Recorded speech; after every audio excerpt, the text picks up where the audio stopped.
I guess I can start. We'll start in the middle this time. The recording has started. Okay, thank you. So we're going to start with the call to order and introductions. I'm the VPAC chair, City of Tampa representative, and my name is Tim Horst. Jim Sharp, member at large. Elaine Watson, the Environmental Protection Commission, Hillsborough County. Chris Fellerhoff, Hillsborough County Community and Infrastructure Planning. Dan Rodriguez, Project Manager, Hart.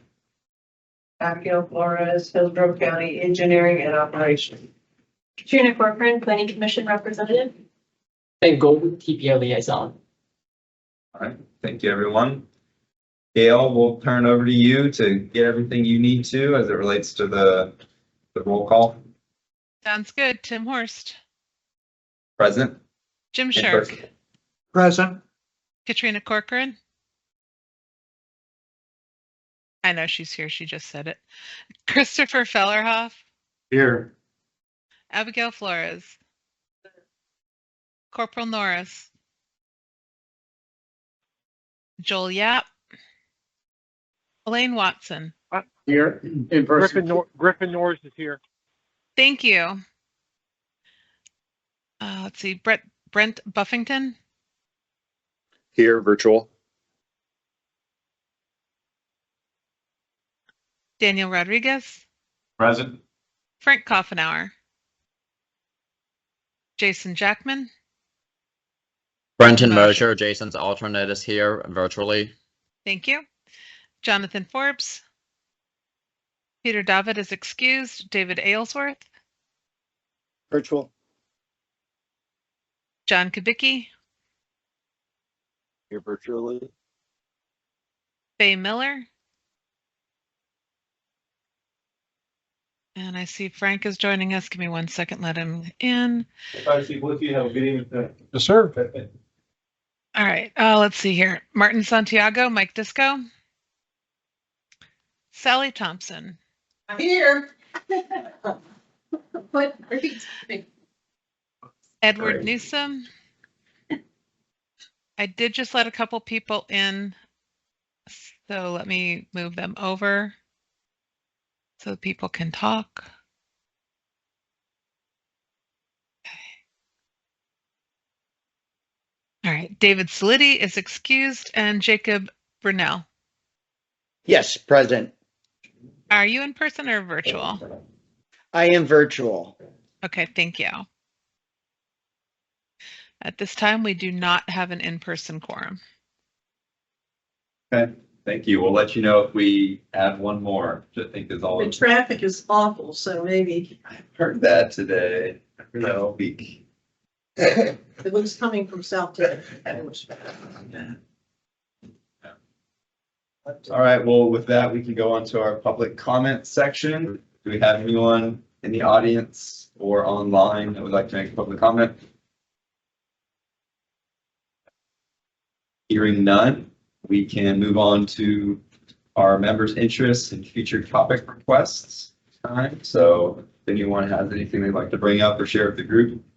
I wanted to make Sally Thompson. I wanted to announce that the Florida Greenways and Trails Foundation and others are sponsoring a summit on Wednesday, February 5th and Thursday, February 6th to commemorate Sun Trail's 10th anniversary. And it's going to have a whole bunch of a very interesting program. And I just have a preliminary, but I'd like to get, what would be the best way to distribute this or get it out to members and others? I said that I would help. Yeah, maybe you could pass it to Ben. Ben could send it out. This is I should have more this weekend. It's going to be posted on the Facebook page, but it'd be good to get it out on. I don't know whether it'd be appropriate to do on one of the TPO or NPO Facebook or TPO, not Facebook page, but anyway, I wanted to get the information out to people. It's going to be very interesting. Where is Gina? Do you have It's in Venice. It's 10 years since the approval of the legislation that created the Sun Trail Network. Calls for a celebration, a lot of moving parts. There's a whole, there's this whole corridor along the west coast that I think, from lower Port Charlotte all the way up to the Pinellas Trail that's, being actively pursued. So a lot of links. Yeah, Yeah, that's huge. I mean, 10 years. I didn't realize it was that. and we're finally getting a little bit more action on the west coast because we were kind of slow. But I think with this initiative, which is, the Trust for Public Land hired an individual to spearhead this. So he's been, working with different groups in all the different counties, public and private. So Yeah, should be that's pretty great. interesting. I should just share that Tri-County BPAC is actually meeting online next week, all virtual. It's Tuesday at 6 p.m. So I'll also try to throw the link in you all so you have access. Okay, Next Tuesday, That's so the 29th at 6 p.m. Should that have already been on our calendars? The link was only announced fairly recently. It definitely should stand. Okay. the But community center still standing. Yeah. It says this community center still standing. I think so. Guess we'll see if we can make it. Yeah. yeah, it's Pinellas hosting. Okay, Pinellas hosting. Yeah. Is anyone like going? It's all virtual, you said? Or? All virtual, yeah. I think there's Okay. going to be a shift to that at least. Okay. Yeah. Cool. Anyone else? You know us online? All right. Hearing none. We can now, I guess we'll skip to from the approval of minutes. We'll maybe just have to do that next month. Seeing we don't have a quorum. But our first, say, action item would be for me to do the presentation for the bike routes app. So I can get up there. Might need a little help then to get it all shared, right? But let's see if I can figure it out.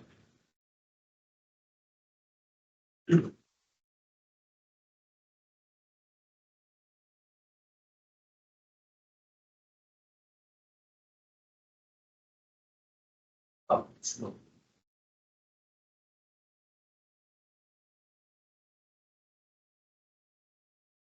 Yep.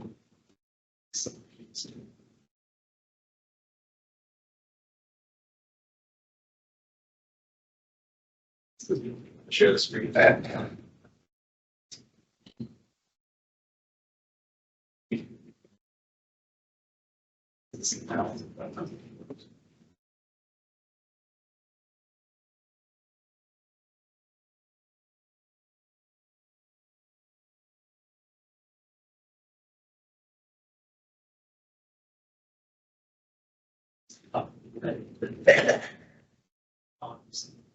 Right.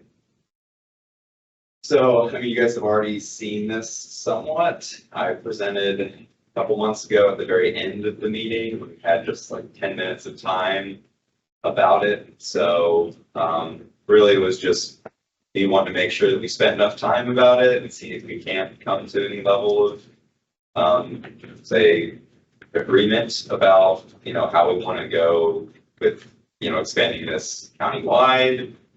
But anyways, City of Tampa has developed a bike routes application, as you guys know, to pretty much cover all the city limits.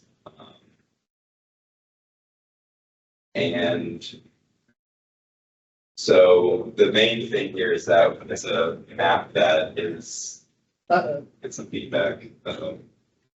Is anybody logged into Teams? I muted my mic before and it unmuted Okay. itself. Yeah. All right, we're good there. So this is a map that communicates stress level in a, we'll say, easily digestible form. We're not giving it to you on stress level 1 through 4, as is kind of the more technical standard, but it's just kind of like more of a yes or no as far as whether, the stress level is there. So we have new categories to communicate that and kind of a consistent styling going on. We developed it with the intention that it would be used on mobile devices and be friendly for that. Very click on, click off, big buttons.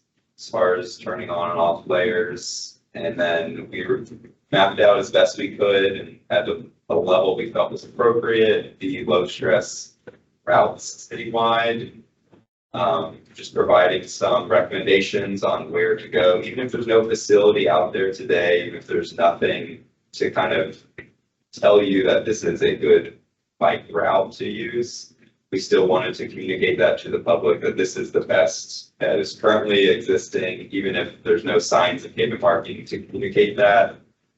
So it's really tried to do a citywide basis on that. And part of the reason we can't do that is it's 25 mile per hour residential streets and it's a grid city for the most part, chopped up here and there, but for the most part, it's pretty consistent. So it enabled us to do that.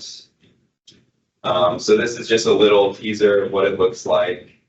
And you guys, I believe most of you guys have seen this before, but these are the different categories that we have on there. Really the three main ones are multi-use path, which that's going to be a shared space with pedestrians, say 8 to 12 feet wide. And the notable ones here are the Riverwalk and Sun Greenway. And then we've got bike lanes separated and or low stress. So that's going to be anything with a acceptable level of separation as defined by, actually we use the FDM to kind of keep it as consistent as we can. So, they specify out at this speed, you can have 2 feet of separation. At this speed, you have 3 feet of separation with vertical delineators, that kind of thing. And then we used FHWA's guide for the what qualifies as a low stress bike lane. It has to be 30 miles per hour or less, and a average daily traffic of 6,000 vehicles or less for that to qualify. So one example here is Laurel Street up at the top left that goes over to Julie and B Lane Park. That's considered a low stress facility because it meets those criteria.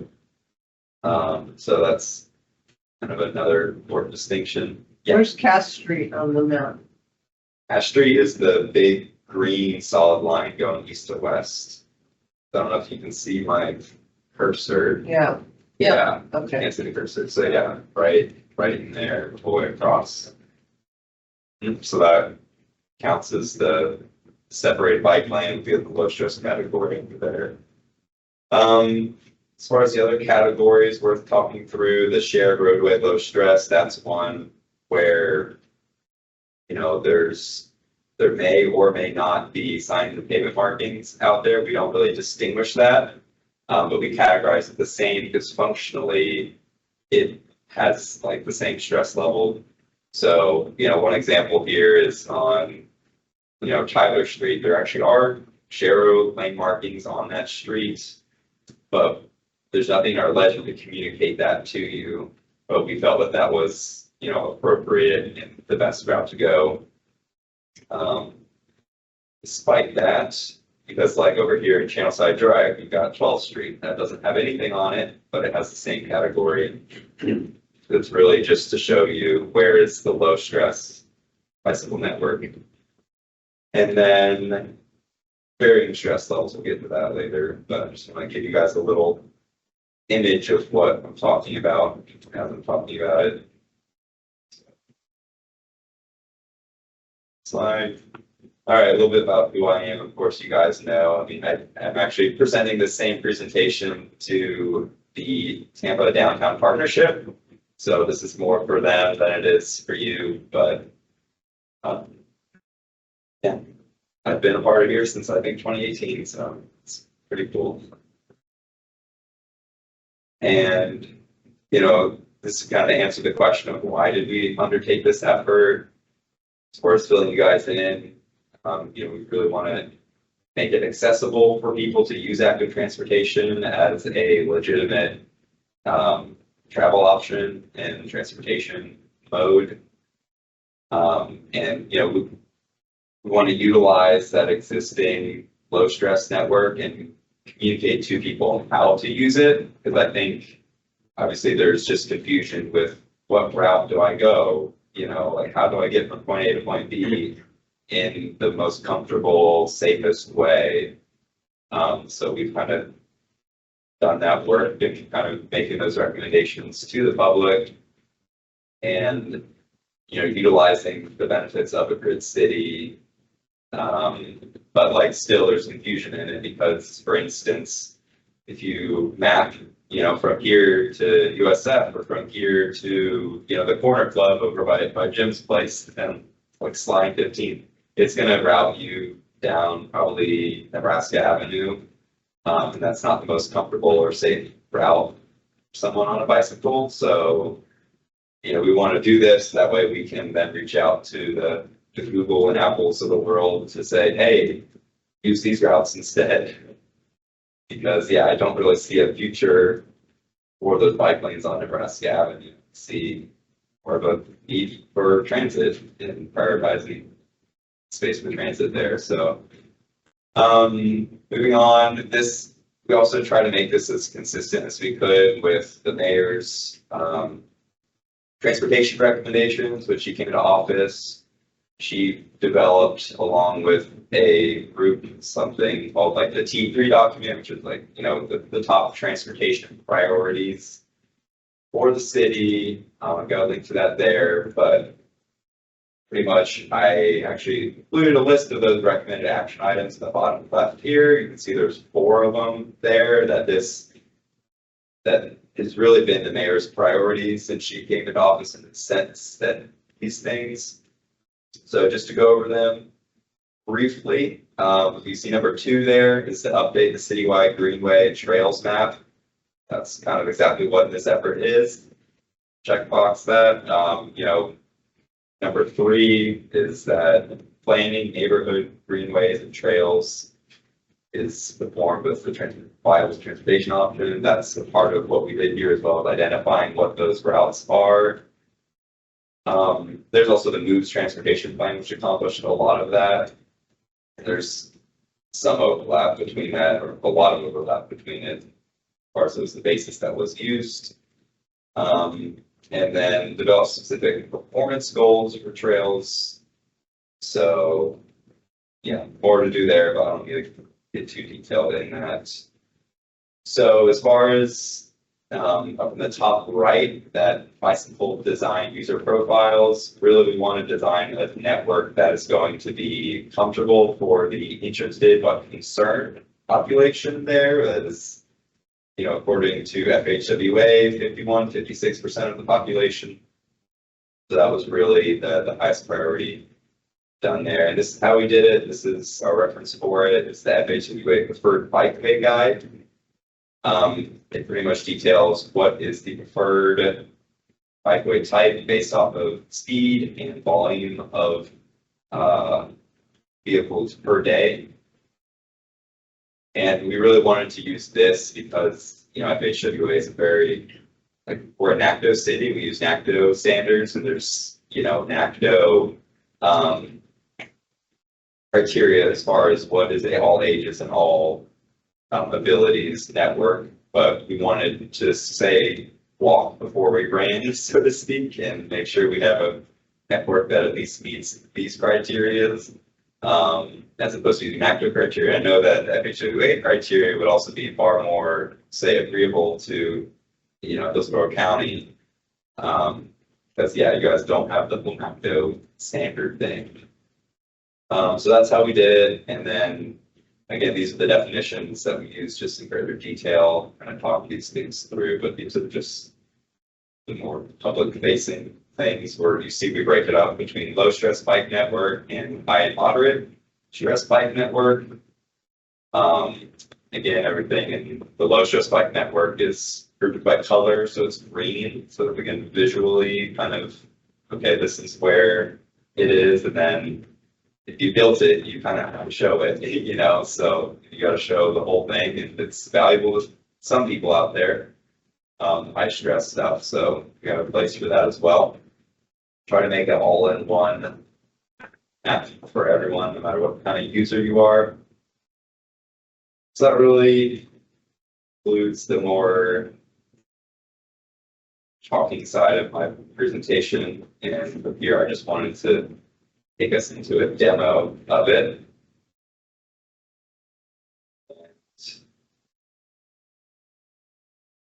Be able to answer any questions and show you guys more completely what it looks like. So this is the landing page for it. Tampa's bike routes. And we have a note here. Basically says it's been, the low stress has been designed according to their bikeway selection guide. A high moderate stress bike route is recommended for advanced and intermediate riders with a higher stress tolerance. Again, there's all your categories here. We have a little note down here that if you have a comment or recommendation, you've got a place to do that. That way, if someone from the public sees something they don't like, or sees some, oh, you missed this, or oh, this should be a route, we have a way of capturing that and being able to have public engagement on this going forward. It's meant to be a living kind of document that gets updated every so often, making sure that it's meeting the needs of its users. And it's a little disclaimer about liability, blah, blah, blah, or spell mistake, right? Put that in there. So once you get through there, we'll kind of give you some instructions that basically you can click on and off these features over here. So the maps, a lot of the lines you can see. So kind of based off of whatever kind of user you are, you can best click on and off the layers that you like. One thing I like to do is I like to just go, okay, well, what are the more safe and comfortable routes on here? Legend, click those on. So yeah, that is it. Again, we tried best to incorporate as much of the feedback as we could from the previous time that I know you guys have given some comments on that. Really we were able to just as much as we could. This is like a GIS instant application, so we couldn't get all crazy with the customization. But one of the things that was recommended to us was to add a difficult intersection level to this, to where you could see what are the routes or what are the intersections that are going to provide difficulty to cross. So that way you kind of know ahead of time just how viable a route is and what the situation of it is. So our plan is to add that, get that added to the list prior to us publishing it and promoting it from the city side. And yeah, aside from there, we're still open for input and feedback. It's not too late, and we're really trying to get something that everyone's gonna be happy with. And I think my big hope and dream, as I said, is that we get one of these things done countywide, and it's just getting the criteria agreeable to everyone for that. So. I'm Sally Thompson. I see a bit of a disconnect right here, because I chaired the City Greenways and Trails Committee for many years. We had a plan that was developed after the county one with the assistance from River Trails Conservation Assistance Program. The city and the county met together for several years. This is a citizens committee, and we couldn't get a quorum. So finally we just, that's when I got on the feedback, because I thought, well, maybe I could at least be involved in some of that. The thing that I don't hear and haven't heard is what is public input, because it's almost like our city committee, our citizens committee never existed. So that's part of, we're going out, we're getting. But I mean, are people even aware that we had this effort going for 10 years, that we have a plan, that there is a plan that was developed? Yeah, so the transportation plan. No, I'm not talking about, I'm talking about Like- greenways and trails plan, just like the county greenways and trails plan. I don't know if nobody, I got a copy. Greenways and trails. The Our- cities, The city had one just like the county. but my understanding is that they rolled, It's sort of, they accepted the TPO one as their effective one. It was MPO then doing the countywide thing, which Right, the which the county, county never did. which the county never Now the county has adopted. one. I have no clue what the city did because, so That's what I was told that the city just kind of rolled that one up as theirs. but- I know, but they didn't, but I'm not aware of the city council or anybody ever taking a position. Carla Price, who was on this committee, was staff person for that. And then I think we all kind of gave up because nothing was happening. I think that's But, probably, that effort probably fizzled out, got rolled into But, something else. but the, My recollection of that discussion was that idea that a separate vote to adopt was necessary was a position the county took and that the city did not take. So the understanding of the city was that their plan was now represented by the TV plan. But yeah, Which is and it so- worked for the county. That was the thing that told, when I researched the discussion that the county didn't adopt that plan and what that meant, I remember asking around, and I think maybe it was Carla said, for all intents and purposes, we're rolling. But they're never- Now, they may have never formally said. I don't that. think there was, just like the county never formally accepted it. I don't think the city did either, city council. Right, but they didn't Not object to it being represented Yeah. as something they. That's my history lesson. Yeah. I'm gonna go. But I guess what I'm, wondering about is like, there was an awful lot of work done. And sometimes you end up, changes in mayors, changes in whatever, it's like something didn't exist. And. Right, so this document, it was a I can send it. Greenway and Trail Master Plan for the city. It Yeah. wasn't done by the TPO. No, it was done by, okay, two things. River Trails Conservation Assistance Program, which is part of Department of the Interior, did a greenways plan for Hillsborough County. City of Tampa then, a couple of years later, said, because we were the hole in the donut. City of Tampa, a few years later, said, why don't we do that? So Parks Department applied for this. I know all this because I worked for the city, then I was finance coordinator. What year is this? This is late nineties. I mean, Uh-huh. maybe 98, 90, and a plan was completed.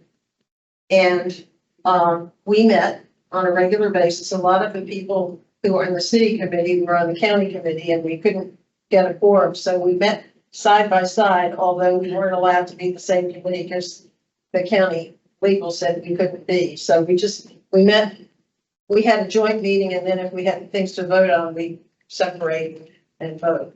And this got to be a little cumbersome after a while, and it seemed to be, we weren't really going anywhere. So we voted, the city committee determined that we would just, we didn't quit. We just sort of went on hold. And that's when I said, okay, I'm gonna join the DPAC because that way I can know what's going, because I've been so involved in that. Yeah. But I guess what I'm wondering right now is, and maybe I'm too old and this is too much history, I don't know. Is this, just disappeared because an awful lot of work was done. Right. And it ought to be either referenced or something or other. It seems like. Yeah, I mean, this is just like an application to route people, but as it relates to actual, like the transportation planning part, that was the moves plan that was done and adopted in like, I think a couple of years ago, maybe 2022, 2021. I guess, They took all of the recommendations that were aware to them that like the TPO had done and all the like the Tampa plans.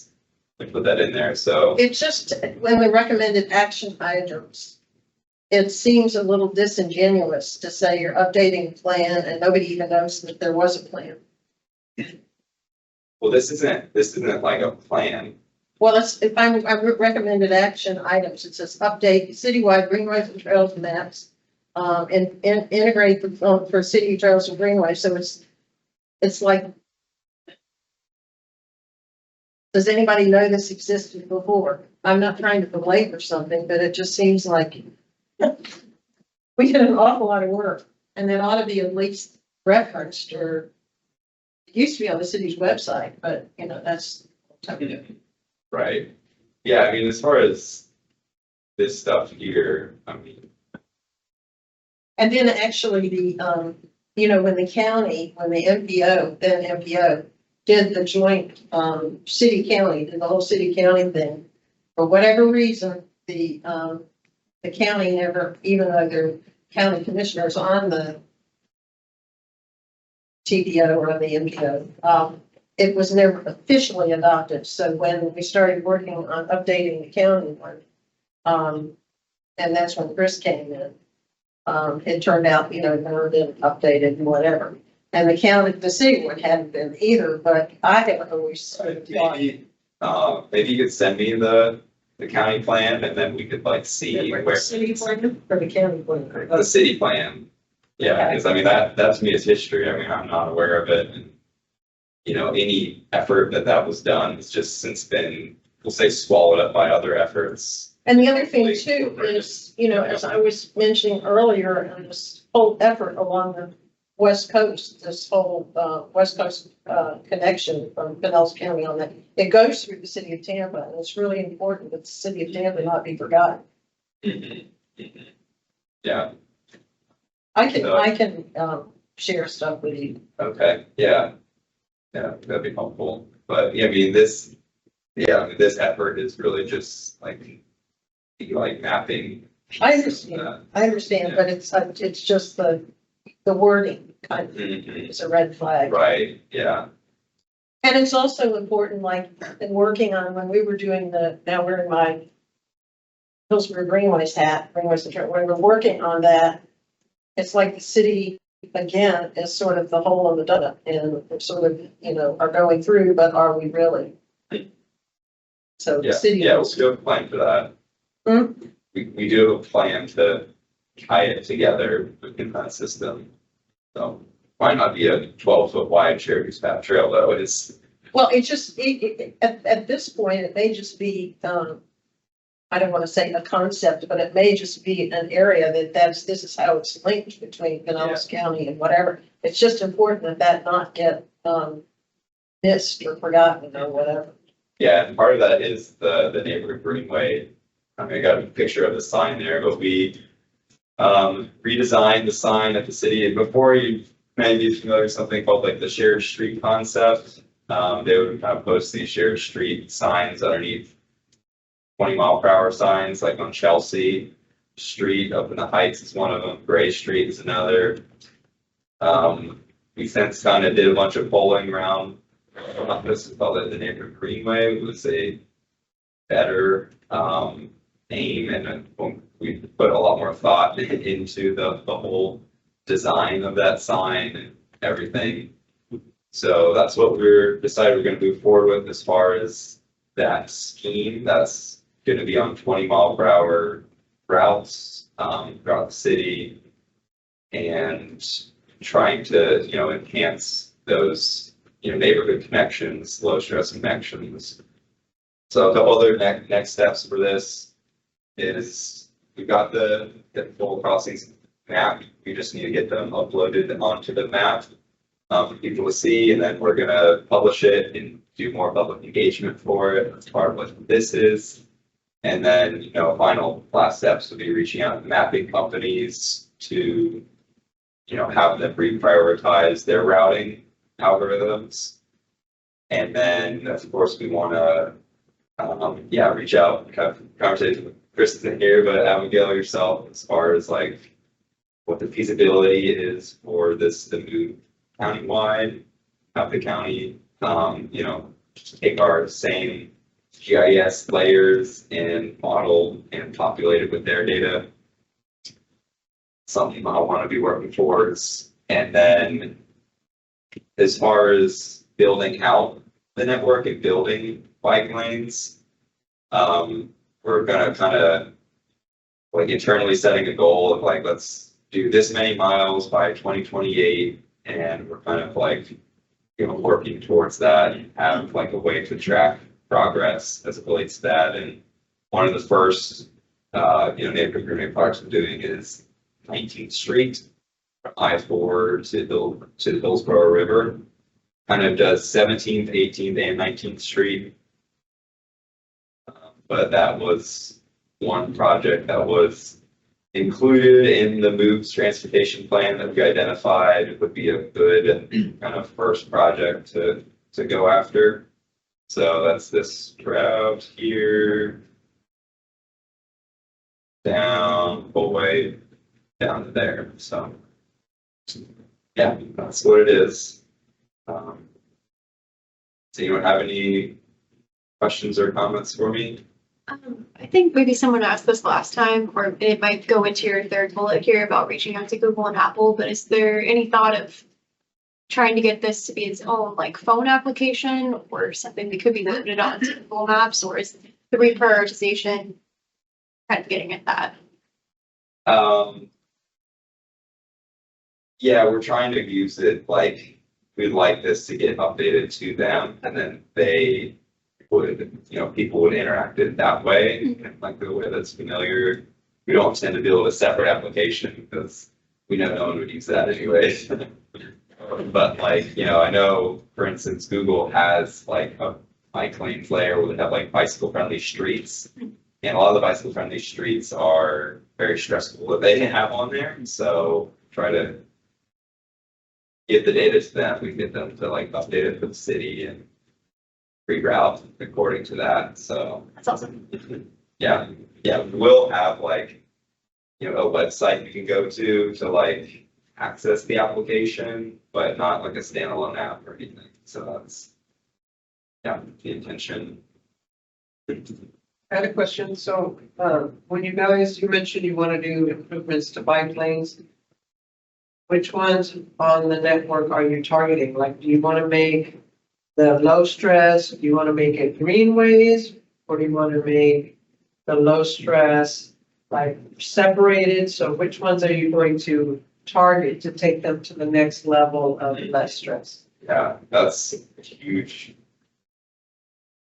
we'll say, piece of value that we have here. That this provides is knowing where those, higher stress facilities are. And then, so pretty much the bike lane high stress, if I just turn on this, that layer, it's going to go here. Like that layer, okay, the goal for these corridors would be to lower the stress level by having some form of separation. So whenever a project is going on that corridor, we've got to identify, hey, this is not a acceptable level of comfort. It's too stressful basically. So what can we do in this project that is going to be able to lower the stress level? Same, so for these as well, shared road with high stress and shared road with moderate stress. These are routes that cyclists use today already. These particular ones are 30-mile-per-hour roadways, but they don't have any facility on there. So it's like just getting a facility to provide that stress level, but it's not necessarily that anything is necessarily, well, I will say there is a transportation plan that includes almost every like collector or in the city of Tampa that has some kind of proposal on it. This is not that, right? Like we have a separate proposed, we'll say like bicycle plan, if you will.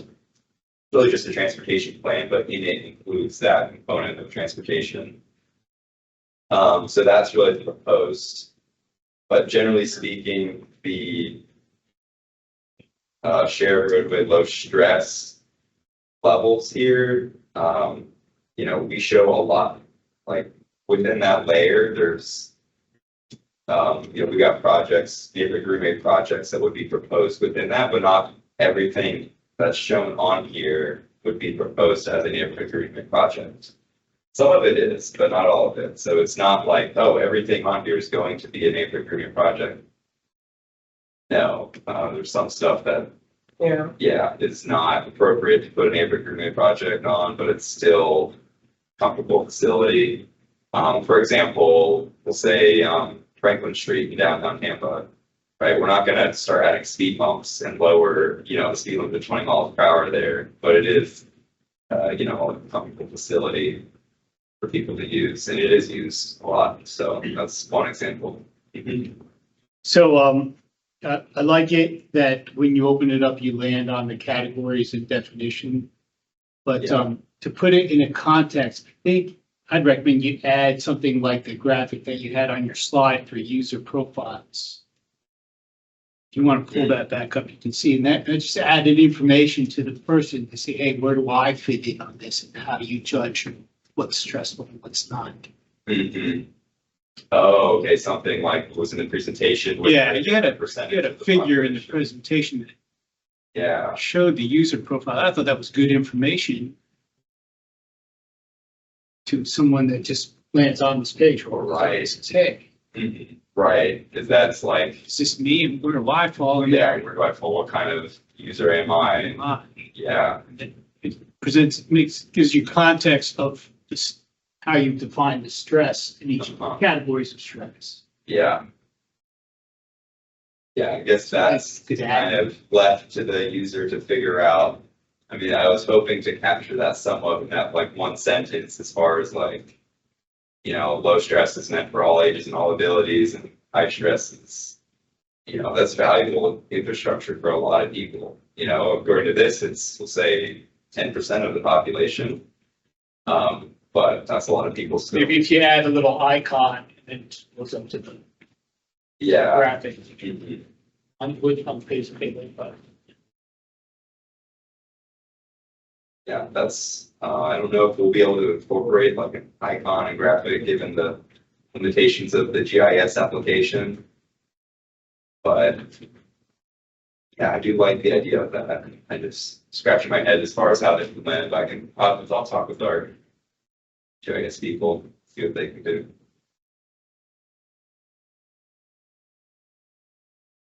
So other comments, concerns? If not, we really just gonna try to move forward with building out the network quickly as much as we can. You know, getting that flow and through quick build projects where we have the space on the roadway to maybe add a bike lane or add some separation to the existing bike lanes. Also neighborhood grouping projects, that's another thing that we're gonna be focused on because there's so much looking through that we could do with lower amounts of money. But yeah, each of those projects is gonna have like its own neighborhood engagement piece, like for instance, the 19th Street neighborhood greenway, we're going to Belmont Heights, we're going to Old Seminole Heights, we're going to one of the East Tampa neighborhood associations to do public engagement, get their opinion on it. So that's it for me. What's ever happened to the green spine? The green spine is, it's in there. That's our member who hasn't attended in a long time on this committee. Mhm. So like, that's the thing here is we don't have specific names for each kind of, say, iconic facility, but you know, if you zoom in. But that was something that was going on, you know, when we were at our greenways Oh, committee, that was, yeah, and in fact, before, another thing, before the city greenways see it committee was started, there. there was a whole effort along the Hillsborough River to develop, and Alan Wright was here, if anybody remembers. He was a planner, and so there's, the only thing I'm thinking of, previous efforts, not getting too much into the weeds, may help with funding in the future to show that it's something, an effort that's been going on for a long time.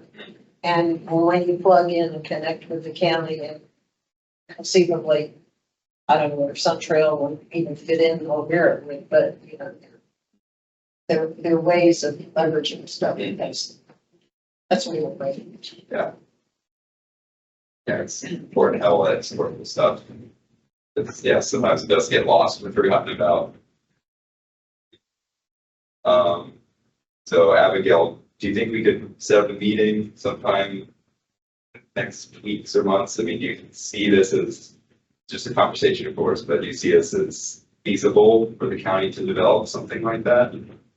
Yeah, I'd like to see how we can make the experience for the bicyclist seamless. So, I mean, that could be justification for me to put money on the county corridors would be, look, the city has identified as low stress and ours is high stress, so we gotta fix that, right? So, yeah, we'd like to elaborate and see how we can make that happen. Yeah. 'Cause I think it'd be great if we could make this countywide, kind of have some, Yeah. you know, I think consistent. she'll have connection with Pinellas or whatever, Yeah, world. uh-huh. Yeah, a little bit at a time, right? Pardon? So a little bit at a But, time. but you have to think, And the thing is too, like every city has a different way of doing this. So I've seen Austin's bike map, Portland's bike map, New DC, there's no one right way to do this. So it just kind of seems to develop in a kind of a regional approach. And some people go very detailed, and some people go very just like, they have like 4 categories, right? You know, so we tried to take what we could learn from each of them and develop a best practice one. yeah.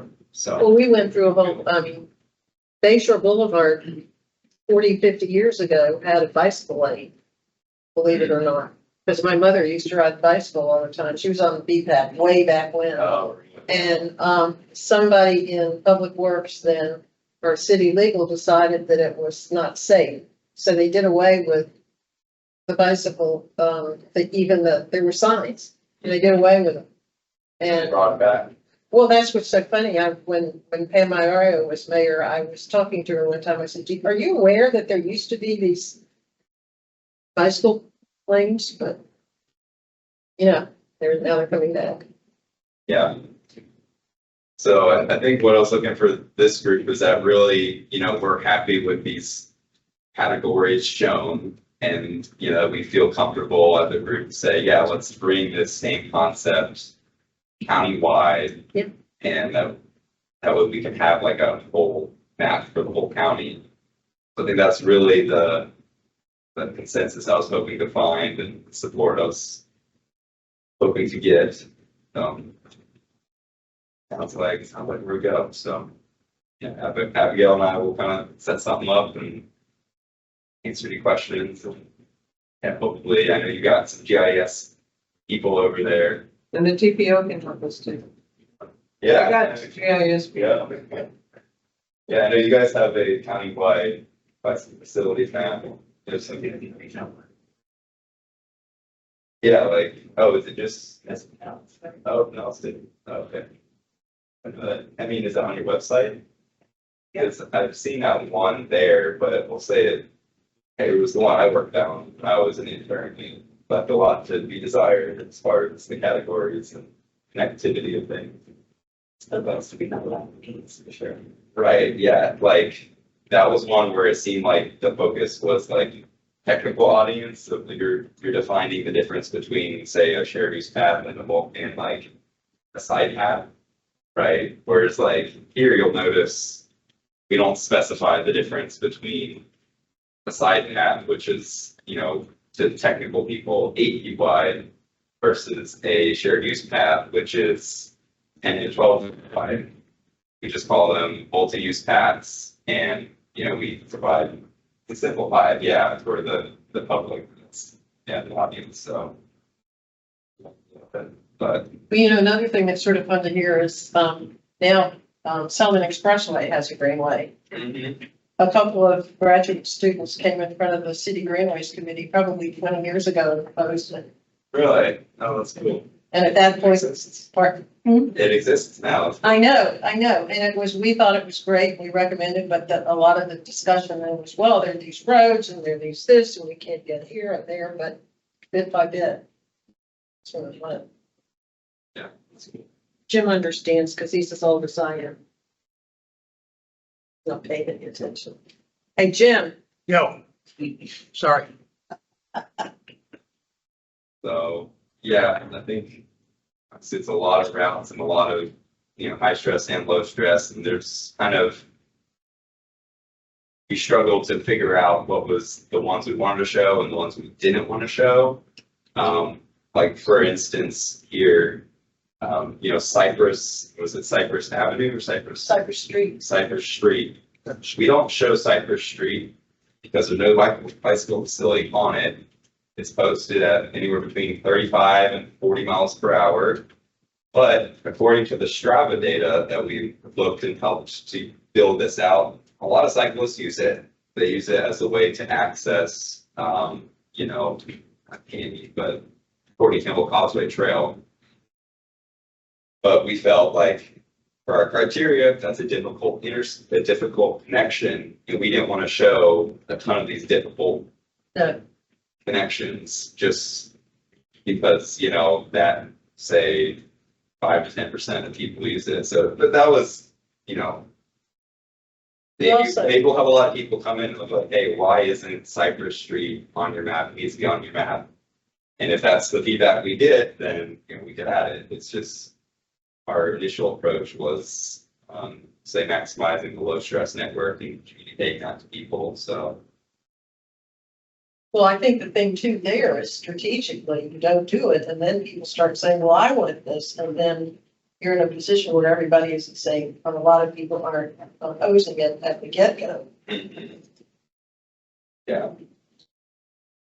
Yeah, so I mean, there's nothing like proposed on Cypress Street anyways, but I mean, I think that's kind of what I'm trying to do with Gray Street. But anyways, that's it for this conversation. So thanks for coming along this ride, and it's something I've sank a lot of time in at my time with the city. It's probably taken up 20 to 25% of my time that I've been with them. So, yeah. What exactly is your position with the city? Vision Zero engineer. Okay. So I do a lot of design reviews, neighborhood traffic calming, the engineer record for their quick build program, and some planning level stuff gotten into, such as this. So, yep. All right. Well, that's it from me. So I'll turn it back over.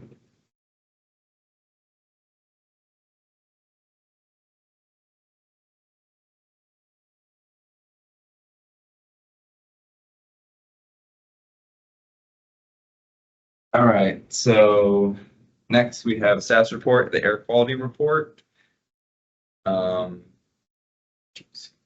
Jeff Sims. Oh, okay, Jeff Sims. This one. All right, Jeff, you have the floor. Thank you. Hello, how are you all? Let me share my screen and get confirmation that you can see it. All right, can you see my screen, the slide? Whoops. No. Not yet. Let me try it again.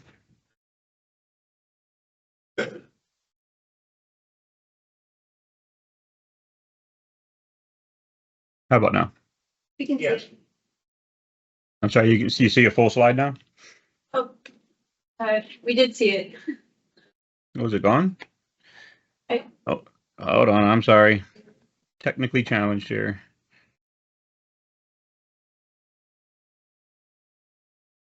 We can see it. Yeah. So you see the full slide and Yes. okay. Oh, here we go. Okay, hopefully this will work. So good evening, everyone. This is Jeff Sims. I'm with the Environmental Protection Commission of Hillsborough County. Appreciate you all offering me to present this evening. So we wanted to take a few minutes to talk, to provide an update about the importance of air quality and its connection with transportation. As you all know, we are represented on several committees, including by Lynn Watson for several years on this committee. We also sit on TAC and ITS because, you know, the interaction of air quality and transportation is often overlooked.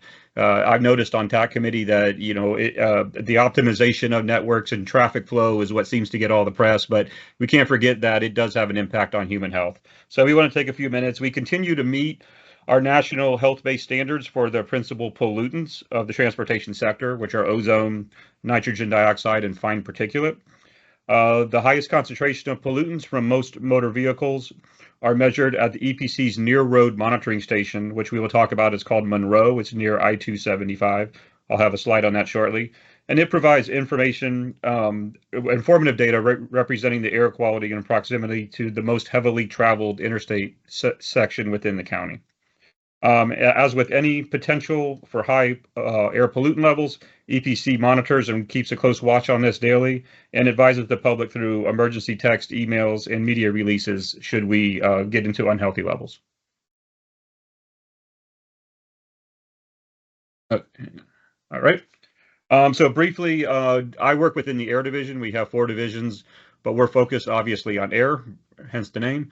The compliance and permitting section, they're really focused on the fertilizer plants, the larger permitted sources where you have the stacks that you typically see. But we also have our citizen response area that deals with asbestos and open burning and a little bit in transportation and even noise. But our focus today is air monitoring, as that's how we go about determining what our levels are and whether they're at unhealthy points during the year. So this probably goes without saying. Why is it important that air pollution should be controlled and monitored? There's an obvious connection between air quality and human health, and the quality of air consumed has a direct relation with our human health. Certainly, chronic exposure can relate to respiratory problems, limitation of lungs, coughing, wheezing, etc. And then, of course, there's cardiovascular effects with the strain on the heart and coronary disease. Again, these are not anything probably new, especially to persons that are familiar with this on the boards. Sometimes overlooked, too, can be the environmental effects. It can damage vegetation and decrease yields in crops if ozone is at an especially high level. Is this, excuse me, the slides aren't moving for us. Oh, they're not? No. Sorry. You guys were going to let me go the whole... All right, let me see if I can't get out of that. And let me just switch to my... All right, do you see the slide now? The first one, yeah. That's the cover. How about now? That's the second. Okay, so you can see it in full. I just switched to my PDF. Third. Yeah. Okay, you see 2 graphs? Yes. Okay, sorry about that. Okay, so this is just a trends map showing the significant increases in our gross domestic product production along with vehicle miles traveled. Oh, geez, man, I'm getting all over the place here. Finger slips. There we go. Along with the generally steady growth in population and energy consumption. However, the long-term emissions are trending down and continue to do that in most sectors, which is a positive and a result of many efforts made over the past several years. But note on the graph on the right, while several of the trends are good, you may see that the light green line is barely meeting the standard nationally, and that's true for Hillsborough County also. And that reflects ozone, and we'll talk about that as we continue to go forward. So this is a graphic of our monitoring network, which determines whether we are in attainment with the federal standards. We have 10 monitoring stations running continuous and filter-based samplers, measuring regional pollutants for population exposure and microscale pollutants for source emissions. It's canvassed around the bay, as you can see, as that's where much of the industry is located, and it's within the transportation networks. Our Monroe station, which is pictured on the right-hand side of the screen, that's specific. We call it near road. It's specific to measure the impact of motor vehicles and specifically heavy-duty diesel soot. It's a continual measurement of fine particles, black carbon, ultrafine particles, carbon monoxide, and nitrogen dioxide. And it's located near Julie B. Lane Park. That's just south of I-275 near North Boulevard. This was a requirement that was added about close to 10 years ago for metropolitan cities with over 1 million persons in population. And this is reflective of the busiest interstate section within the county. So briefly, what would be the impacts if we were non-attainment? I'm not going to spend a lot of time on this slide. I'm not an expert in this area, but I can tell you they are significant. The biggest aspect is what's called conformity, which would require to fit more staff time and a deeper dive on a lot of these things to prove there's not a net air quality decrease or increase with any particular project. So it's important that we try to maintain these standards, do everything that we can, and it also affects the funding. It can affect the funding on how the money gets divvied up in the area. So I'm not going to spend a lot of time because we are in attainment. So I'm kind of jumping to the next slide to show that we are. But you know, it is something that we monitor, and that's why we periodically do these reports and keep everyone informed if we're pushing up against those numbers. As we see locally, we monitor for the 6 criteria pollutants, and all can be harmful at elevated levels. And the first 4 are most associated with transportation. And as I mentioned, we are in attainment with all 6. So 2 that I want to highlight is the first one is PM 2.5. It's the which is particulate matter of 2.5 microns and smaller.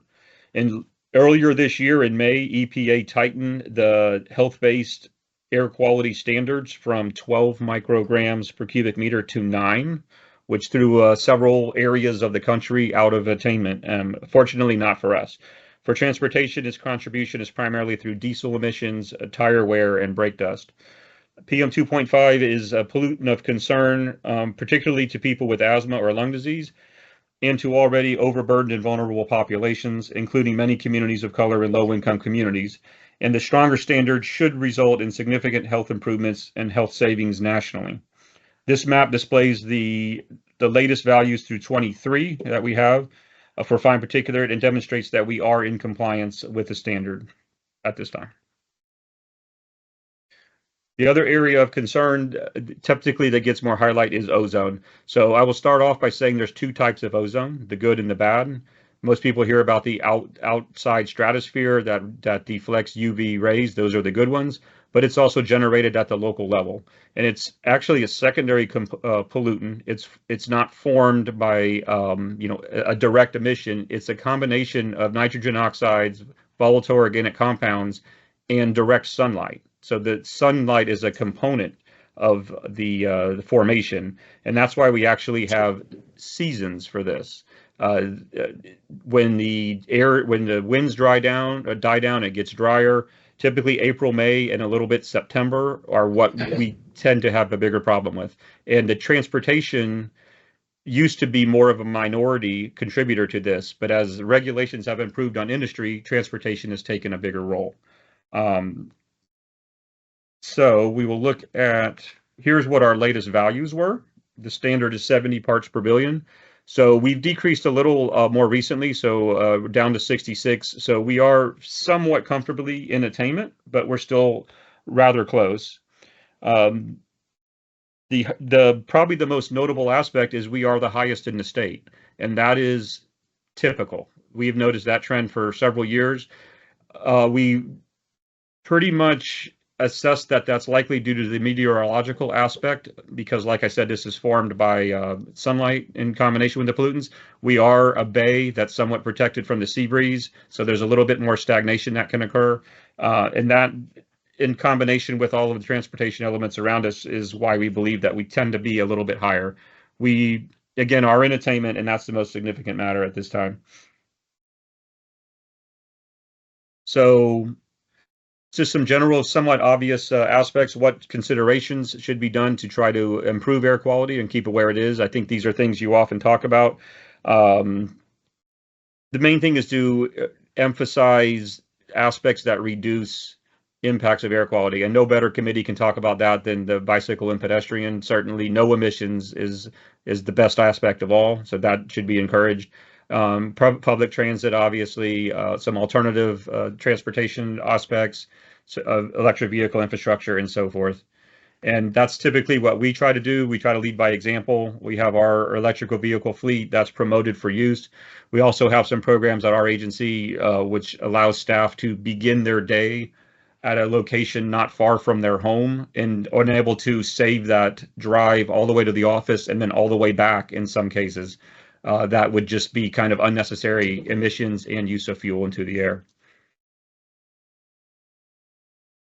So finishing up on air quality, ultimately our local air quality is good overall. As you can see, we have a very few number of unhealthy days per year, and many are proportional to meteorological events that are somewhat out of our control. When we do get them, we will issue advisories to try to keep the public aware and informed. And then briefly, I wanted to follow up with the Community Air Monitoring Network. This is a program that TPO, in collaboration with USF College of Public Health and EPC, is teamed up with community organizations and local agencies to set up this network. The project goals aim to acquire monitoring data associated with transportation emissions in disadvantaged areas and engage with the community to gain knowledge and shape future planning. In 2020, the community expressed concerns to TPO about air pollution near the interstates, and the Technical Advisory Committee suggested a pilot study to explore the use of air sensor near interstates. And since that time, it has grown and been added primarily around the 275 area. And it helps with further understanding of the community and get them involved to what the effects can be. The TPO oversees the multi-step site selection process and is responsible for establishing the Coalition for Community Air Monitoring, along with the community collaboration and engagement. EPC staff serves as scientific and technical advisors, and the air quality research team at USF selects and tests the air sensors, oversees their installation, and collects and analyzes data. The community site selection criteria takes into consideration the proximity to interstates, demographic factors such as communities with low-income populations, and the community access and engagement opportunities. This year's Coalition for Community Air Monitoring Summit was held in conjunction with World Car Free Day event on September 22nd at Encore Park in Tampa. The public of all ages were invited to participate in interactive games, activities, and hands-on demonstrations featuring various air quality sensors that are used to collect air particulate and nitrogen dioxide within the network. And EPC is, again, proud to be part of this project and to be involved. So with that, it concludes my presentations, and I welcome any questions you might have. This is Abigail Flores, Hillsborough County. I have a question. So we have a port and the cruise ships come and dock for a day or so, and they're just emitting pollutants. Are we monitoring those pollutants at the port? We don't have a direct monitor like at the. Are you talking about where the cruise ships are? Yes. Yeah, we don't have one that like literally monitors what's coming out of the stack. We do have the Davis Island site would be the nearest one to that level that would be picking up various pollutants. I believe particulate, which would be probably the most significant one from that, is monitored at that site. Doesn't it seem like a good idea to get one at the port, since that's where we can expect that these pollutants would be in concentration? Well, it would be a siting issue. I mean, yes, I agree that where we can get them, but there's a getting a sited unit is very difficult through EPA, and to have it meet all the criteria. That's why Davis Island would probably be. I don't know how we would be able to get much closer. I mean, we can look at interacting with the port about seeing if there's some access on their site itself, but. I don't know. Maybe I can address that. Yeah. Put on a previous hat that I used to wear. So the reason that it's not necessary to put a specific pollutant so close to a source for diesel emissions, because we're talking about particulate, and specifically we're talking about PM 2.5. Used to wear. So the reason that it's not necessary to put a specific pollutant so close to a source for diesel emissions, because we're talking about particulate, and specifically we're talking about PM 2.5, which is very fine particulate. And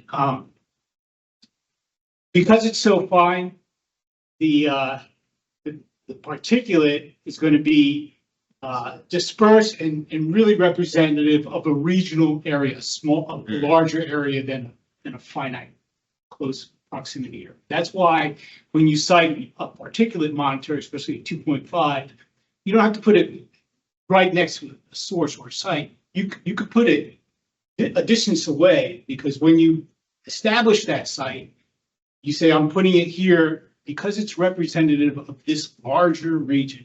And that's the case for PM 2.5 and ozone. if you were citing for a different type of pollutant like nitrogen dioxide or sulfur dioxide, those are more representative of a closer area, and those are the types of monitors that are cited close to a source. So that's why EPC and EPA, you don't need to put, or it's not as important factor to put it so close to a source if you're looking at a regional pollutant like ozone or PM2.5. The thing I was thinking was, because I can remember the people on Davis Island have been, I mean, they were the ones who were most concerned and most affected because it was a residential area. And I remember General Portland Cement was one of the biggest. So people on Davis Island had been concerned because they find, they get soot Yeah. and dust. And that now you're talking about a particular pollutant that's PM10 or larger. It's the larger particulate that settles close to the source. And that's why Davis Island monitoring site, you have a PM10 monitor that addresses exactly. What pollutant is the ships putting out? Because now outside used to not be developed, right? Now there's high rises there, and they're gonna build more. So what is the plan? What is the pollutant? So as Jeff had mentioned earlier, diesel particulate is a major, or diesel emissions are a major source of PM2.5. Is PM10 like bad as well or worse? It's or bad, not? but it's a larger. Yeah, it's, but this is Jim Shirk. There's one issue that this is a place where the community air monitoring network could be very useful, because a PM2.5 monitor is very inexpensive and very easy to integrate in the program. And somebody like the Florida Aquarium would be a natural partner for that, because what you need to set these purple air monitors up is internet connection and a reliable source of 110 volt power. And you could provide that, the aquarium could provide that very readily. And then it could be integrated in the community air quality network, community air monitoring network rather, and that would monitor activity right in the port area. But differentiate between a community network monitor, Right. a sensor, which is much less sensitive than a PM2.5 monitor that's designated to make regulatory decisions on. Yeah, but in terms of looking at health impacts in the immediate vicinity of the port, I think one of those purple air monitors would be very useful because it gives you real-time data. And if you started seeing excursions, then you could be alerted to maybe do further scrutiny. So the question to Jeff is, does the community air monitoring network, are they also going to address or looking at putting it in the communities around the port? As Abigail said, hey, this is. Right now, the people I've talked to at the community air monitoring network are soliciting recommendations for siting. Now, their emphasis is going to be on disadvantaged areas and areas impacted by transportation. But because these things are so inexpensive and easy to set in there, I'm sure the aquarium would be more than happy to be a community partner, and that would rely on the people at the community air monitoring network at TPO. It's no longer the person that started out, but it's still in part of the TPO. Plus, there's so many more people living there. I mean. Oh, yeah. Huge amount of people. I mean, when the Davis Island was set up, there was there was nothing. I mean, there wasn't even an aquarium. And you've got downtown that's. Well, there used to be that big flour mill down there, which is no There longer was there. something that had Coca-Cola. Yeah. But it wasn't residential. No, it wasn't. But, that concern, I think, could be met with community action. Rather than, because what Jeff is saying is that I think that setting up an approvable site through the EPA program would be very, very, couldn't be done very, very readily. It would take time and energy. And I'm thinking that the community air monitoring network could at least tell you if it was going to be an area of concern. Yeah, I mean, I So- can't speak to that with certainty, but that appears to be at least a consideration that can be done. I know the focus is on the areas near the major transportation hubs of interstates. So that's why they tend to focus on I-275. But I think a request for consideration would be certainly considered, and it would make sense. They're trying to right now correlate that the monitors are providing data that is reasonably accurate, because there's been questions about how accurate some of those lower cost monitors are, and that's part of what the data they're gathering currently. But ultimately, that I could see where that certainly makes sense. Is it possible for you to check into it and report back to us? I mean, I can ask. I don't oversee that program, but I can ask them, what the viability of that is, and they can get back. We can give you a response on that. Sure, certainly.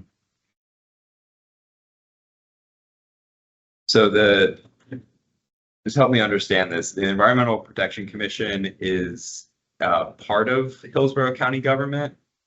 Is that right? And it's for all of it's not like the city of Tampa doesn't have anything like this. It's always. Oh, an independent agency. Separate governing. Oh, okay. County commissioners switch their apps or service the EPC board. Okay. So All it's, And they're the ones that report to, say, the federal EPA as far as where we're landing on, approval or disapproval or The quality. Department of Environmental Protection. Okay, it goes to the state first. Okay.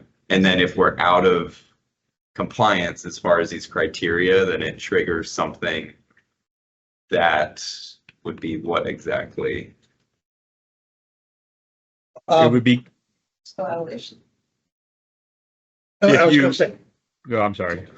Go ahead, Jeff. Go ahead, Jeff. Well, I would say if it gets high enough, it can trigger non-attainment, which means you are above the federally stated standards when it comes to air pollutants. And then, depending on what the pollutant is, it can trigger actions that have to be focused to reduce that pollutant levels down to back into a compliant level. And that's what I was referring to, like with the ozone. It can affect future projects and funding for those projects. It could also require more stringent standards on industry, which has apparently and historically has led to less relocation to an area, because the businesses don't want to spend the extra money for those standards to move to an area. So you can see that as a pro or con, I guess. But there's a rippling effect. Most of the time it's handled by industries, but this is more unique if we're talking about transportation, because there's no single source of it. It's a widespread issue. Okay, thank you. That helps me understand the whole process of it. And yeah, I'm glad we've got good coverage or attainment, I'd say. Is that a quarterly attainment reporting, or what was the one you said were in attainment? Was that for your 2024, or what is the time period?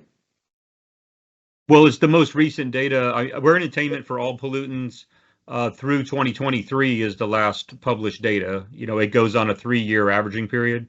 So 21 to 23. So we're in the midst. So, we won't have the new data until probably about May of 25.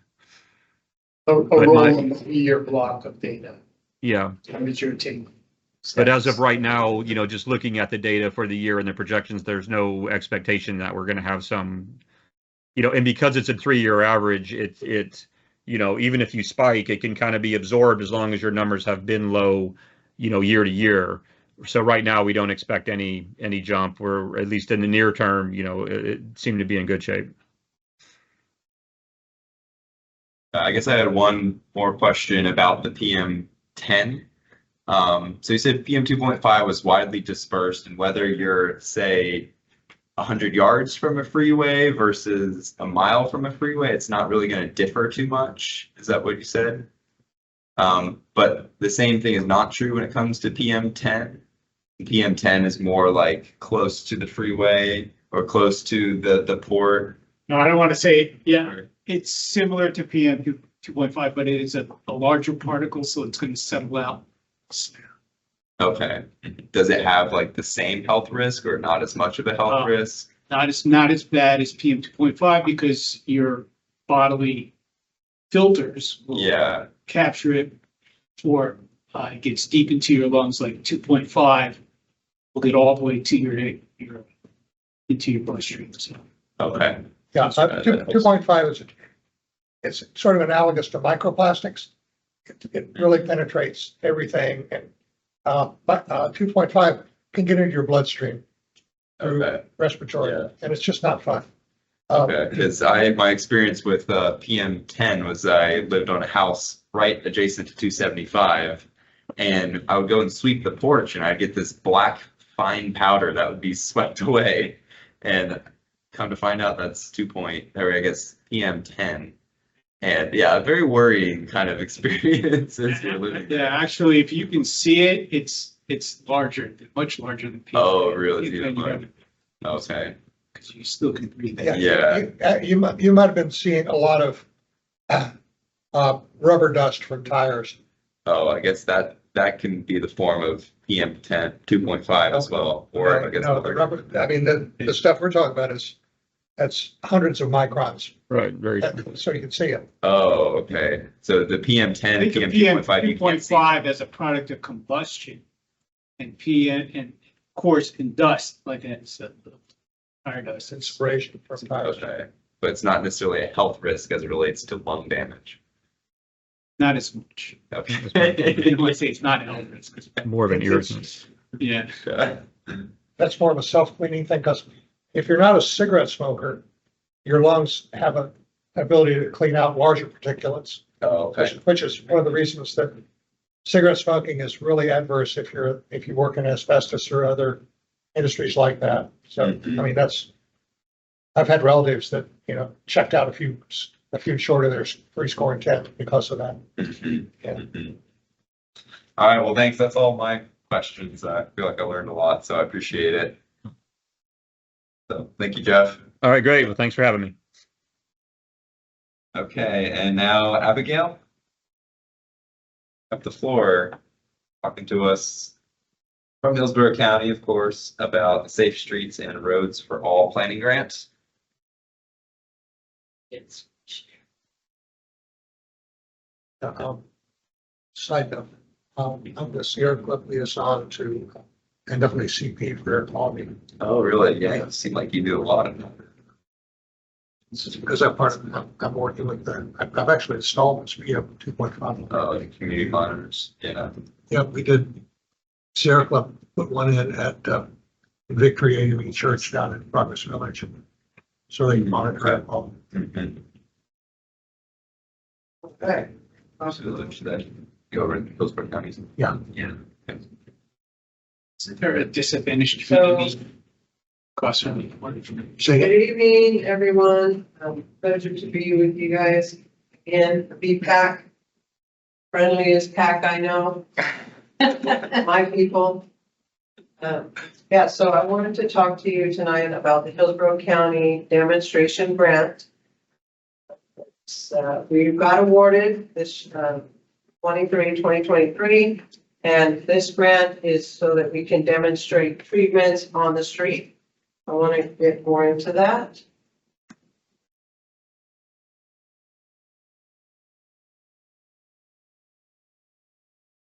Sometimes these are finicky, you have to kind of. So our agenda tonight is, I'm going to tell you about the Safe Streets for All program, about the Hillsborough County's crash statistics, how we were able to qualify for a grant, the grant goals that are personalized for Hillsborough County, the 8 demonstration areas and some details of what kind of demonstration projects we can expect. Some demonstration activity examples that we might dabble in, and the grant timeline. So the grant was established in the bipartisan infrastructure law. It's $5 billion over 5 years for transportation safety projects. There was criteria like it had to be on or adjacent to the high entry network and in underserved communities. The Hillsborough County awards to date is in fiscal year 22, we got 19.7 million for the implementation grant. And tonight I'm talking to you about the FY 23 awarded nearly 10 million demonstration grant. The demonstration grant tonight. The Hillsborough County statistics that qualified us for this $20 million grant is our vulnerable roadway user crashes, right? What does that look like? Well, Hillsborough County has 3 times higher pedestrian fatality rate on our transportation system than other counties of comparable size. Red flag, right? The bicycle crashes in Hillsborough County make up nearly 10% of all our crashes, and we know that the mode split for bicyclists is like less than 1% in Hillsborough County, right? But they make up 10% of our crashes.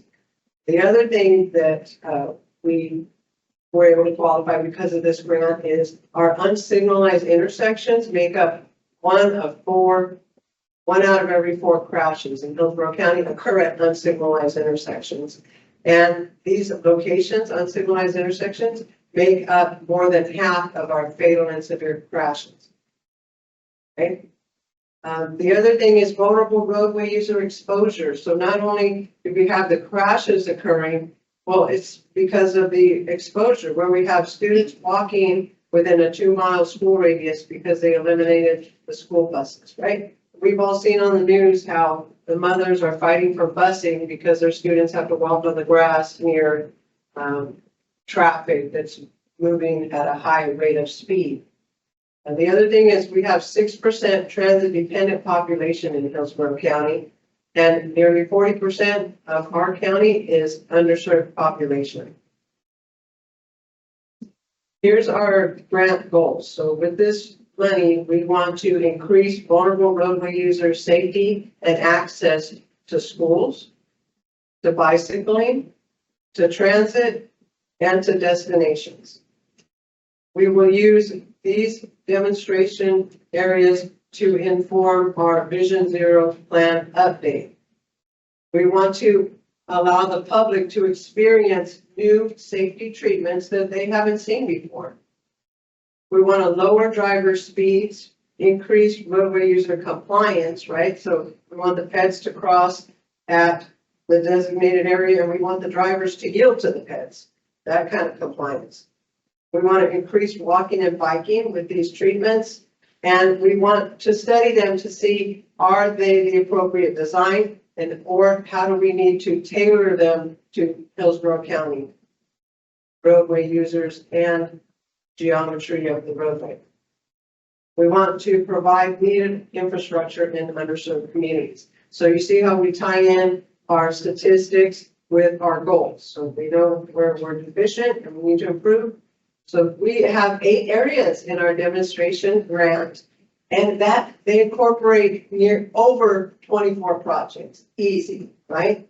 And these 24 projects come from these 6 programs here. So Hillsborough County has numerous safety programs. And so the programs that will be displayed in these demonstration activities are safe routes to school, access to transit, pedestrian corridor safety, bicycle corridor network improvements, corridor signal retiming, and unsignalized intersection safety.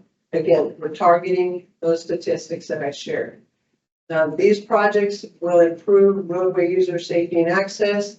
They're selected. Well, how did we select these projects? Well, based on crashes, so historical crashes, also vulnerable roadways user exposure, so land uses, verified school walking routes, right, connectivity to places petabytes want to go. And these projects are either on the high injury network or they're adjacent to the high injury network, which means these vulnerable roadway users cross the highway network, high injury network. And it's great that 83% of this grant investment will be in underserved communities. Did you say this, is this only Hillsborough County or does it include Tampa? Unincorporated Hillsborough County, unincorporated. Does the city, do any of the incorporated are getting? We do, yeah. We won a grant for 2022 and 2023. Okay, And are I like didn't working want towards to interrupt, but implementation. that'd be nice to hear. what's the Yeah. others are doing as well. Thank you. Yeah, maybe I'll have to come and give a presentation for that, so. So let's take a deeper dive into the 8 demonstration areas. So you see the map on the right, the Hillsborough County unincorporated area. So in the top left, you have projects. Those blue dots are unsignalized intersection projects. So remember, these demonstrations are like quick builds, right? Low cost, quickly implementable treatments that we get to test out on the corridor and let roadway users use them. So let's start with the first area is Mann Middle School and Sidner Elementary School. And those symbols you see there relate to the safety programs. So we have safe routes to school for number 1, unsignalized intersection and a bike network program, right? So that's in the eastern part of the county. You see number 1 on the map. Number 2 is Goonton Middle School. So that is going to have a safe routes to school project, unsignalized intersection, and a bike network. That's number 2 on the map. Number 3 on the map, Leonard High School. That's dedicated to the safe routes to school, which are improvements along student walking routes, verifies where students are walking. Number 4, Falkenberg. So the traffic signal means we are going to be doing signal timing for peds and bikes. So what does that look like? We're going to find out. You might see some scrambles or ped phasing where peds get to have the intersection for a certain amount. I know we've all traveled to cities and seen that. We have a couple in Hillsborough County. And then 5 is Fletcher, where we're going to have signalization optimized for pedestrian and bikes, unsignalized intersection, bicycle network, and access to transit. Yes. We hope to coordinate with HART to see if they want to demonstrate any temporary bus stops. Maybe they want to use paratransit, whatever they're open to, we're open to. And then number 6, Lakewood Drive, which has the signal timing, the unsignalized intersection bike network, and the PED corridor. So that PED symbol is the PED corridor. Number 7, 131st Avenue. And then number 8, unsignalized intersection locations, which are the blue dots on the map. So you see, we pretty much have a good representation in the underserved communities. That's what you're seeing there. So what's in the details? What's the fine print? What are we going to be doing with this demonstration grant in those 8 areas? We're going to be doing planning activities. That's going to kick off in 2025. That's going to include the Vision Zero plan update. We'll start on that. Corridor safety studies. So we will do more studying of the corridor for future projects that we want to construct in Hillsborough County. We'll be doing community engagement and stakeholder collaboration. We want to collaborate with the TPO on our action plan updates, as well as collaborate with HART, as I mentioned. We want to use new technology that maybe hasn't been used in our region, such as technology to detect driver hard braking and acceleration, right? Because those are surrogate metrics for safety. Like if you were seeing hard braking, what's going on there? Why are the drivers doing that? So we would see what kind of safety treatments we can put in there and record near misses. So near collisions and red light running. The demonstration activities will follow the planning activities, and that's putting stuff in like ped and bike pavement markings and signage, roadway space repurposing. You heard it, you might be seeing a lane repurposing or lane narrowing, for example, ped bike crossing locations, intersection speed management, like slowing down drivers who are making a left or making a right. If that's one of the crash types in Hillsborough County, is the bikes getting hit and peds, right, with non-yielding drivers. The other thing is ped and bike signal timing optimization. This is an example of a quick build or a low-cost demonstration that we may incorporate. This is at an unsignalized intersection.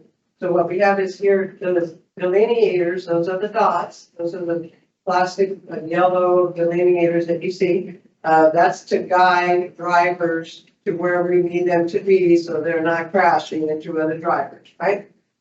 We reflected pavement markings to slow turning drivers. So you see that right here at this corner here. So it's to slow drivers as they're turning in. Intersection ahead and stop ahead. So we see that here, intersection ahead.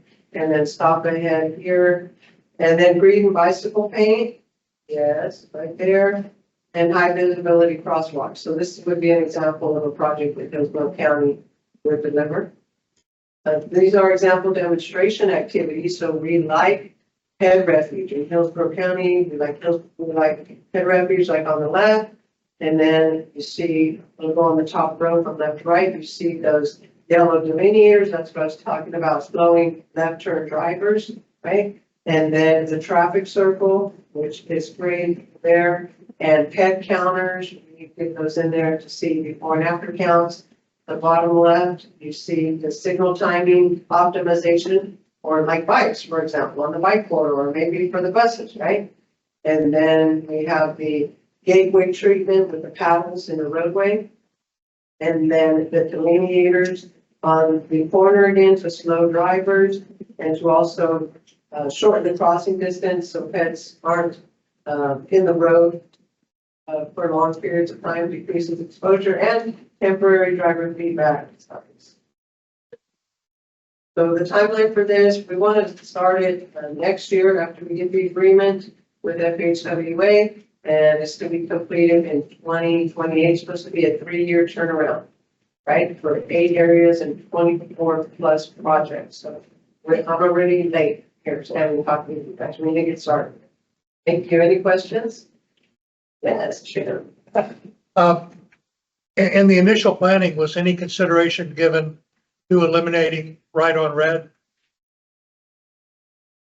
Right turn on red? We want to, yeah, we want to test no right on red, right? So that's with signage that can turn on when a pet pushes the button, turn on, no right turn on red. We do have those at locations. Okay. Yeah, we want to see how successful those are in driver compliance. So we'll be studying those.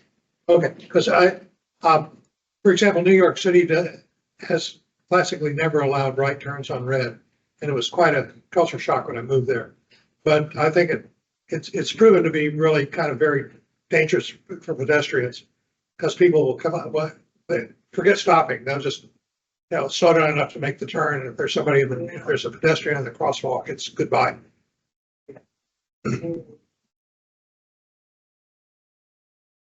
Katrina Corcoran, quick question. If I know you said those statistics for when you applied for the grant, were you able to use any of the comprehensive plan policies to support that as well, or was that not something that was used in the grant application? We did refer to the TPO Vision Zero. That was the basis for our grants, was like, hey, we have studied our network. Yes, the Hydra network. We did refer, said, look, these are Hydra network. These are where the kids are crossing. And yeah, so we did use that document. Yeah. How much consultant help are you getting on this as far as design? Obviously, construction is, and construction. Is it all consultant-led efforts, or is the county doing any of it in-house?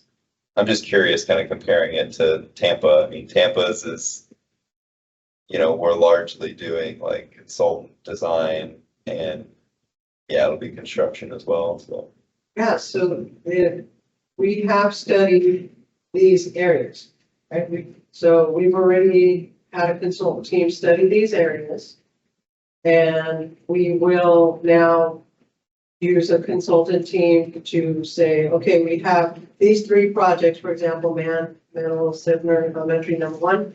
So it has a St. Francis School, an intersection, and a bike corridor. So we'd say, hey, here's these 3 project developments that we've already completed. How can we make a cohesive demonstration project for this area? And we want to even try things that aren't in here, right? So in addition to these items like your mid-block crossings and no right turn on red and your LPIs, what else can we do here? So yeah, we're going to get a lot of help. okay, yeah, good. What's the city getting? How much is the city getting? City, one was like 3 million, another was like 25 million. It was like they give you 20 million and then the city has to match 5 million local funds. So that was the big one. So The county was there match required for the 20%. Do you know what the amounts were for the county? Yeah, we had about so 2 million because it was a $20 million grant. Okay, yeah, so it's like 30 million in total, so, Yeah. yeah, cool. Thank you. Thank you for the time. Okay, and then, let's see, Ben Gordon's. yep, Ben, That is correct. I'll look and see what time we are, so we have Yes. plenty of time still.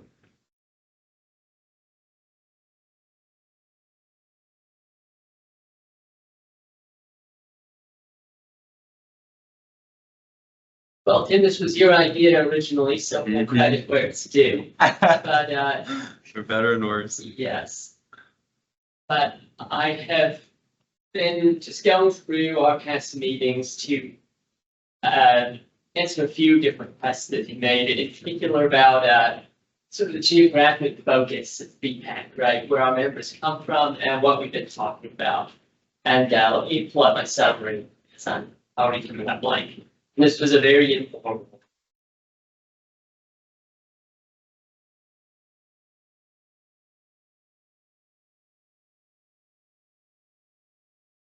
Here we go, right? So first thing that I checked was just where our citizen at large members are coming from. We have 12, and right now 8 of those are living in the city of Tampa, 2 are from Temple Terrace, and 2 are from unincorporated Hillsborough County. And we don't have anyone from Plant City on currently. And then the second thing that I looked into was what we've been talking about. And over the past 6 months, we discussed 56 agenda items, and of those, 69% focused on countywide issues, 12% just on city of Tampa, 4% on unincorporated Hillsborough County, and then 15% were for internal affairs. And yeah, so that is what it is. And I thought it would just be a good opportunity to talk about it a little bit. I think how it might influence our future discussions. And when you say, and this is Katrina Corcoran, when you say countywide issues, would that include like the needs assessments that come through, things like that? Okay. I think so. Yeah, yeah. It's the difference is just versus something that's only unincorporated Hillsborough. It seems that if you wanted to get a more diverse group, from other parts of the county, location is such that people are probably not going to want to come in from Plant City or Wyoming or whatever. Yeah, definitely. And especially since we have to have a quorum in person. If it were combo, it might be easier. It is tough. I mean, there are just the jurisdictional representatives, and I think that one next city, either it's empty or the person doesn't show up much either. And in that case, it could just be, just try to look at somebody who come in online, because obviously it is a huge drive over here in Plant City. But yeah, it is tougher with the at-large members. Yeah, and like Sally said, it's not just Plant City, it's some of the far-reaching areas of unincorporated. But But maybe, I'll just make the point, the unincorporated population is, I think it's almost equal to the city, if not more. Larger. I think it's like 900K to 400K in the city. Yeah. Roughly speaking. But then when you talk about the percentage of what's discussed, it's not like it's an over. Right. It's even. So I think the thing that's important is that whoever gets picked or whoever serves recognizes that this is a committee that looks at the entire county. Just Absolutely. Yeah, 'cause I mean, that's how it's always set up because it's through the TPO, right? It's always going to have that countywide approach and bent towards it. I mean, in some ways, we literally exist as a community engagement piece for the TPO so that the TPO can say our plans and projects have been through the, community engagement filter of BPAC, the CAC, the Livable Roadways Committee, and that kind of thing. So it's like that's kind of the larger service that we provide our region. You could say, and then yeah, within that, there's a lot more that we do as well, of course. And yeah, I mean, it was just kind of, we'll say maybe I had the hunch that maybe the, you know, the people like volunteering on the board as citizens at large, like are from the city, but then the focus is countywide when it's not as much. And, you know, it was brought to my attention that perhaps there's like a need for a more Tampa-centric kind of BPAC parallel thing or similar thing. You have a second committee. Not through the TPO, if ever something like that would get launched, but just in the bicycle advocacy world of Hillsborough County. So I don't know, I had Ben do this out of that. You know, it was some conversations I had with some other people that are involved in the bicycle advocacy space that, you know, without naming names, like that kind of said, oh, you know, it's BPAC, you know, it's really a countywide focus when there's a need for more of a citywide focus as different, you know, projects come up and things happen. So whether that's the case or not, whether there's that need, yeah. Well, I think to get the information is very helpful because then you can review it and say, okay, there may be more people from the city, but there's more of a percentage of looking countywide, so. Well, it would actually kind of confirm what they were saying as far as like the interest is in improving the bicycle network in the city, at least by who is here. Yeah, but I would also say there's an interest, it may not be represented here, but there is also an interest in improving the bicycle network for unincorporated areas of the county too. It's interesting, the activity that's going on around Sefner that you reported on out in the county. That area has always been a hotbed of Saturday morning recreational bicyclists. Elaine Watson knows all about that. Used to be just packs of bicyclists that would ride throughout that area, wind up at Buddy Freddy's for breakfast when there was a Buddy Freddy's. And there was a lot of bike riding on that activity in that area.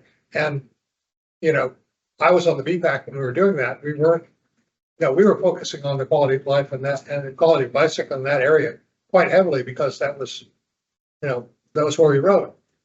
And a lot of people out there didn't seem to give a crap about it because they would try to run us over, but that's another story. Well, but if the concern, right, is not really one of representation, it's about the focus of the items under discussion.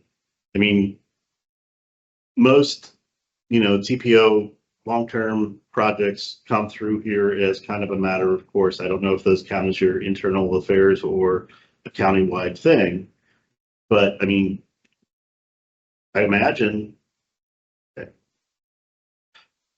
there's not much of a barrier to getting something on the agenda. Right. That if somebody from whatever advocacy group is feeling slighted by the focus of the committee, they could make a suggestion to, in our request to present to the committee, ask for an action even. I mean, I don't know that there's not that I've perceived since I've been on it, there's not a structure to building the agenda around any certain way other than, I mean, the TPO kind of generates a lot of stuff that passes through here, but there's plenty of room for other stuff too. And the other thing too is, as I said before, the city's Greenways Committee, the Greenways and Trails Committee, went dormant for lack of participation, which is why I ended up on BPAC. And I don't see, you know, I looked at BPAC as more as looking at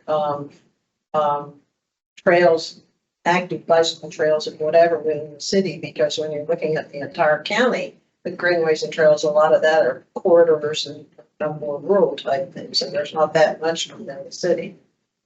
So, Yeah, because it's like, as far as the TPO, of course, is going to have its stuff coming through, but, a lot of the projects that come through, it's typically like FDOT consultant led, like, PD&E projects kind of stuff. Yeah.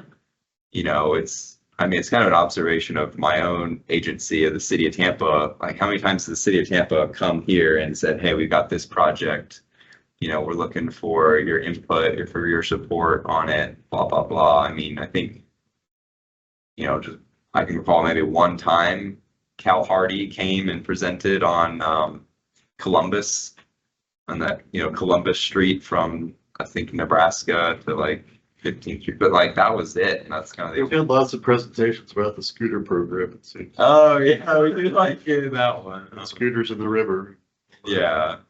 So it's kind of like, how can, we maybe, I don't know, just align, this group with obviously the desired outcome of this group, and, making sure that we're kind of like providing the proper like prioritization of focus on city and county things simultaneously. So I think that it helps that you're in the position that you are with the city though, because for a while there wasn't necessarily a city representative. I think it was, and it helps when you have people that double as BPAC members, but also staff, so you can keep us in that. yeah.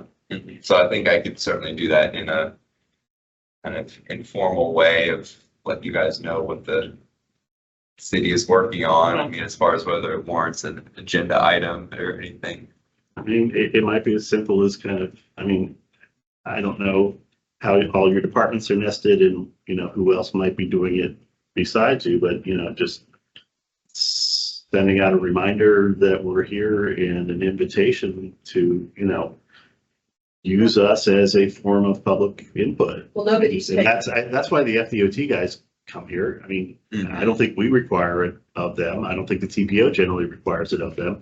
There's probably they write a public involvement plan for those big projects, and they probably have a box that says, send it, show it to the BPAC. Oh, how do we do public involvement? Oh, BPAC, that's. Well, they may do other stuff, but that's their way of saying, instead of calling a special meeting of the bicycle advocates, they can come to the BPAC and But, say they've gone to that specific interest. but then I think maybe you should approach the Parks Department, because after Carla retired, nobody has been replaced. Nobody's taken her place. And she was the one who was familiar with the greenways and trails and that whole plan and everything. And I don't know what, if anything, is going on in city parks now, but that would be an avenue.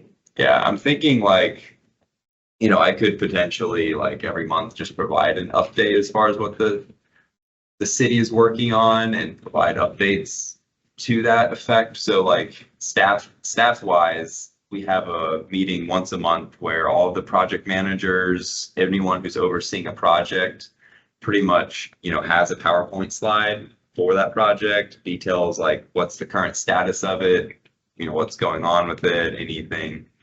And, we kind of go through there's probably like 20 to 30 projects that are like actively ongoing, but it's just like this group isn't hearing about them, right?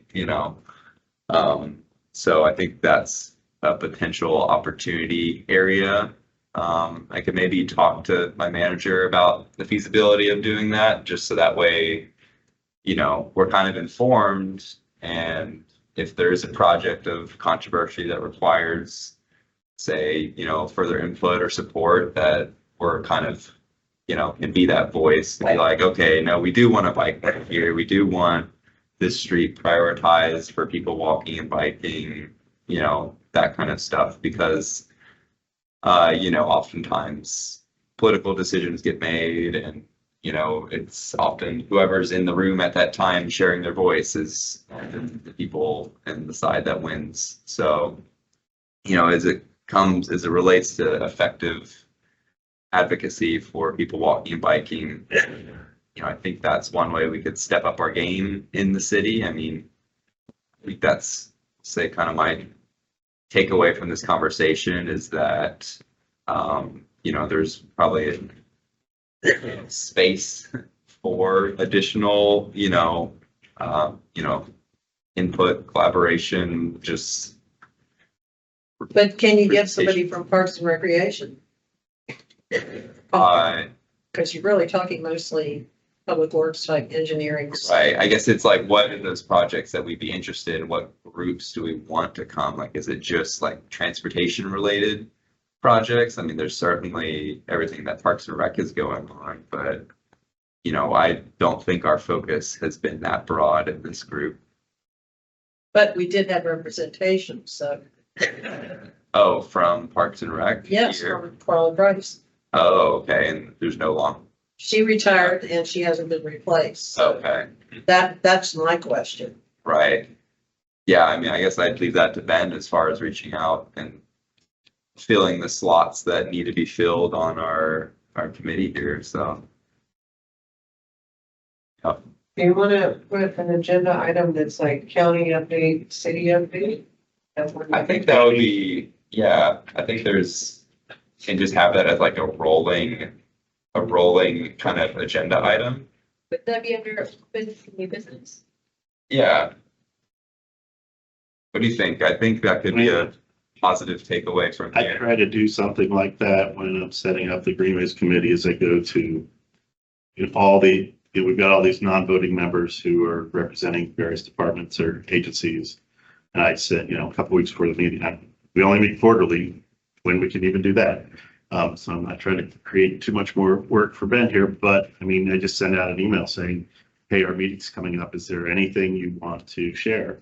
And I can give you a full agenda item, or I could just give you 30 seconds towards the end of the meeting to say, you finished something, you started something, you want some money, yay, that sort of stuff. And, I don't get responses all the time, but I try to remember to do that so that, we're not completely dominated by heavy agenda topics that feel like everything's real far away.